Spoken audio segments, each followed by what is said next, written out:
Hey everyone, welcome to Full Circle Network. I am Eliana Melendez, head of marketing and a critic here at FullCircleCinema.com, and I'm joined today by Hello, Josie Melendez, yes, critic from Full Circle Cinema. yes, and we're about to interview the director of Nuevo Rico, the South by Southwest Best Animated Short winner of 2021, and we are super excited to sit down and chat with him and talk about his new shorts that has gotten a lot of buzz and is also going to be showing at the Los Angeles Latino International Film Festival. Laliff. I got it. Yes.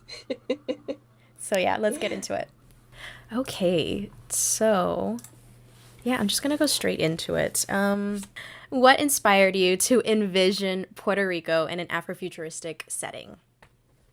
Oh, so I really wanted to explore what Puerto Rico might be like in the future. And I think anytime you kind of explore the future, you're really maybe looking at um, your current circumstances or the past to try to say something. Like, I think that's just how speculative fiction generally works best when you can kind of make a statement about now in the future because it's kind of like projecting, you're like making a projection about like something, you're kind of saying like, oh, look at this. And I felt it was important to see ourselves in the future. Like I really wanted to kind of envision what we look like in the future in some ways. And a lot of things I'm talking about really are from our past, but I thought it was just really, clever, if I can say that, to make a statement about the past using the future. So I thought that was kind of like what really drove me to that. Awesome. I believe Josie's has the next question. Yeah, so we've never been able to talk about this, but I was curious as to when exactly was that moment where it clicked for you that this was the story you had to tell?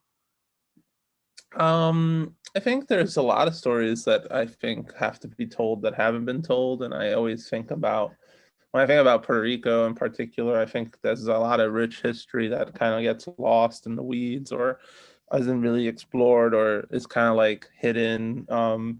There's just a lot of it that just kind of gets washed away in some ways, or you have to kind of really work to find it. And so um, I think like anytime a Puerto Rican tells a story, has it's vital to be told. It's mad intense, but it's true. Like it's like, when a people are not given a voice, and they have to forge a voice, it's like people should listen to that. So like to me, that's like critical. I just feel like yeah, I knew that it was an important story from the beginning, just because I don't know, just like I think just by virtue of it being like so singular and unique that it's like something that we haven't seen before, that I felt like a lot of onus to kind of create it. I think in general there's a lot of Puerto Rican stories that aren't being told or being explored, or there's so many that need to be told, and we just don't have the means to kind of tell it all the time. Like we don't get the resources, we don't get the platforms. And so yeah, I kind of was just really, it was really important to me to kind of push it and tell the story. I felt maybe the exact moment that I remember it being, I mean, I think it's more like a continuum for me. Like I always think like every time I make something that's like singular or like very about Puerto Rican culture or my identity, it's just like I always think it's vital. Like I always think like, oh yeah, yeah. So it's kind of more like a continuum. Like I kind of always want to be telling these stories because they're not really, they don't exist, as much as they should. Absolutely, yeah. And I believe I think your So, next question is up.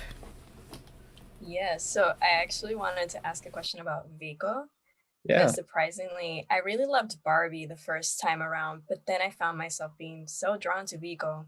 And I yeah. was wondering because Vico's storyline was very interesting considering where you take it without giving too much away. Hmm. Could you touch upon how the thought process went when deciding how his journey would go?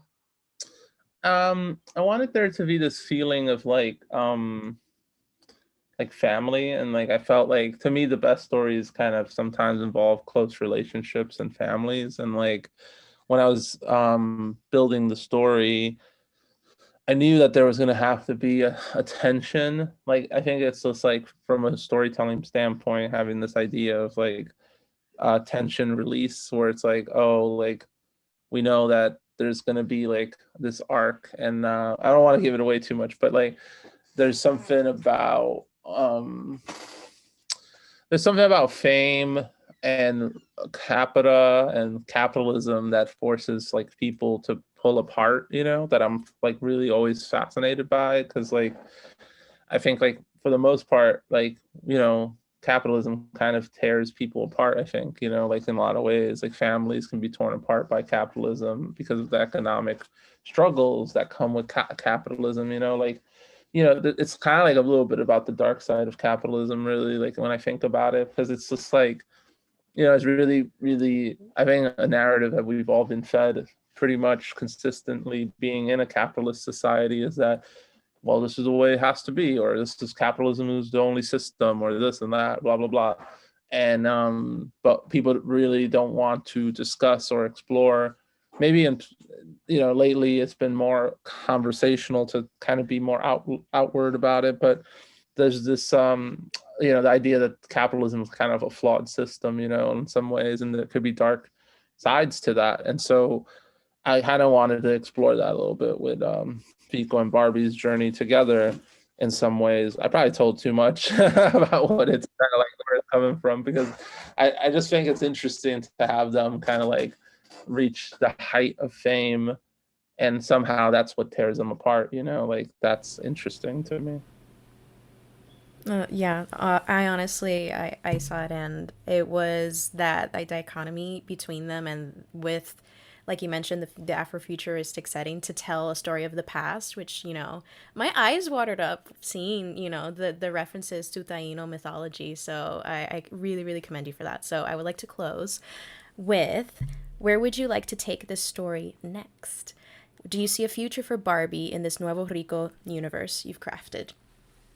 Oh yeah, definitely. I mean, like I think it's more like, I think there's been a lot of buzz surrounding Nuevo Rico, and I think people are really excited by it. And I think a lot of people have taken notice because it's so singular and unique. And I really think that the story should be expanded on in a bigger way. And I think that Nuevo Rico is just, it's a short, it's just like a taste of what it can be, really. Like it could just shows the potential of like what it can be, and I think like if people really pay attention, people really want to make it happen, and I'm sure the world will figure it out some ways. I think, and I'm figuring it out as well. I think there's kind of a bigger life for it, if and I think that's important for it to exist on a bigger platform in a bigger way. And like, yeah, it's just like a story bigger than just a short.